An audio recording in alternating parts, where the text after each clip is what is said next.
Alors le développement durable, ça recoupe énormément de thématiques. On a effectivement le déplacement doux, la mobilité douce, pédestre ou cycliste,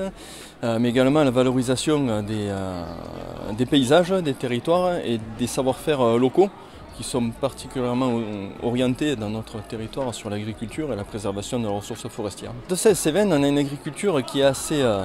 présente au niveau de l'impact professionnel et économique, mais qui, comme dans tous les territoires, est en difficulté, en danger, en déclin.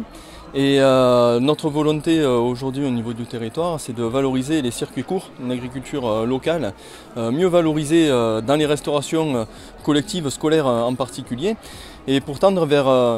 l'encouragement à l'installation de nouveaux agriculteurs avec une filière qualitative reconnue et surtout aussi une filière maraîchère et céréalière qui serait valorisée directement sur place. Alors sur les maraîchages, c'est une très grande originalité, c'est ce qui nous occupe énormément actuellement.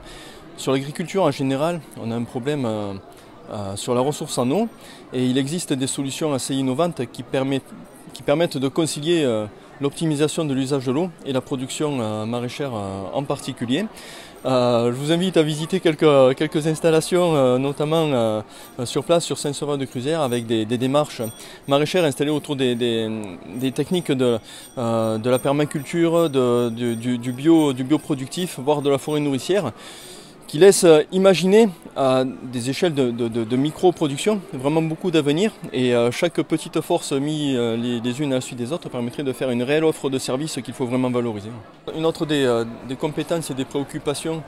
de la communauté de communes, c'est la préservation des espaces forestiers par la valeur paysagère surtout qui est induite et surtout l'attractivité touristique, donc la préservation vis-à-vis